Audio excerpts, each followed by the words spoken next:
این روزها طراحی‌های زیادی می‌بینیم که به ظاهر خیلی خوبن. سایه‌های خوب، نور عالی و همه چی سر جاشه. اما سوال اینجاست، آیا واقعاً این طراحی خوبن؟ آیا ارزش تصویری و طراحانه دارن؟ یا فقط تمیزن و زیاد نمیشه بهشون ارزش هنری گذاشت؟ اینجا دقیقاً همون نقطه‌ایه که خیلی از هنرجوها توش گیر میکنن. سلام، من یاسرم و اینجا چنل آموزشی منه.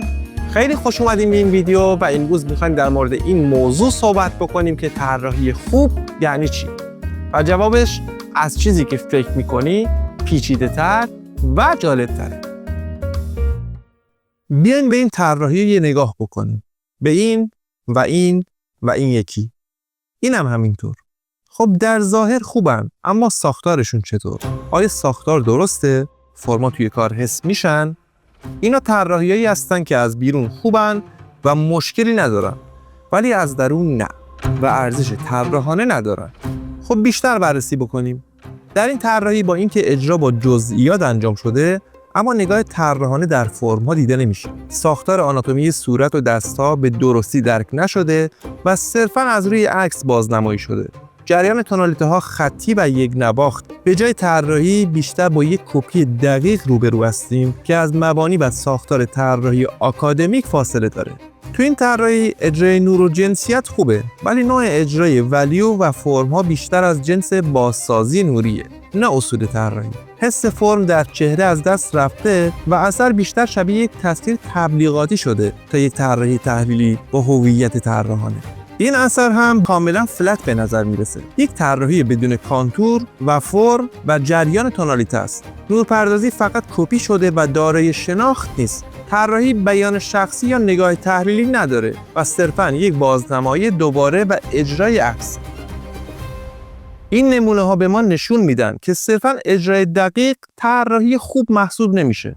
اگه درک ساختار، شناخت ولیو و نگاه فکری و ساختاری پشت کار نباشه، حتی زیباترین طراحی‌ها هم سطحی باقی میمونن. بیایم چند اثر طراحی از مسترها رو با هم دیگه بررسی بکنیم.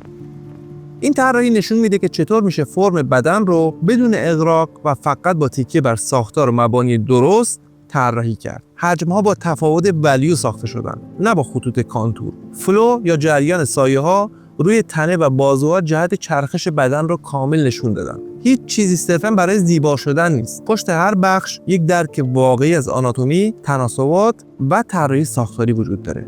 یا این طراحی فوکال پوینت رو نگاه بکنید که روی صورت قرار داره، چون هم وضوح بیشتری داره، هم کنتراست ولیوها اونجاست. مو و لباس ساده سازی شدن تا تمرکز از فرم اصلی خارج نشه. کانتورهای صورت دیده نمیشن، اما لبه ها با تفاوت ملایم ولیو تعریف شدن. این طراحی ترکیب خوبیه از کنترل تونالیته، شناخت فرم و درک جریان تصویر.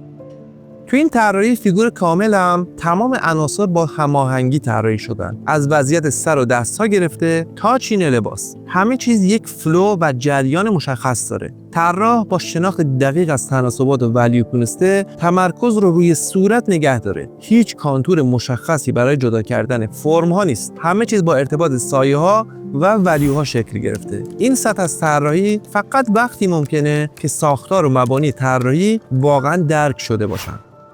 راستش منم اول مسیر فکر می‌کردم که طراحی خوب یعنی فقط سایه‌زنی قوی و تمرین و بازنمایی اون چیزی که دارم می‌بینم. ولی وقتی طراحی ساختاری رو یاد گرفتم، فهمیدم که فرق بین دیدن و فهمیدن چیه. هنرجوهای زیادی داشتم که فوق‌العاده طراحی کار می‌کردن. ولی وقتی ازشون می‌پرسیدی مثلا این فرم چرا اینطوریه یا چه اتفاقی براش افتاده که این شکلی شده، دلیلی براش نداشتن یا واقعا نمی‌دونستن. درک همون چیزیه که طراحی خوب رو از اجرای زیبا جدا میکنه. خب اینجا میخوام یه طراحی خطی انجام بدم. خیلی ساده که فقط شما ببینید که شروع طراحی به چه صورتی هستش. من فقط برای یه اسکچ سریع میزنم برای اینکه نشون بدم طراحی از کجا و چطور شروع بشه. توی این مرحله بیشتر تمرکزم روی ساختار کلیه. سعی نمی‌کنم فرم رو دورگیری کنم. خطام بیشتر دنبال وزن و جهت حرکتم.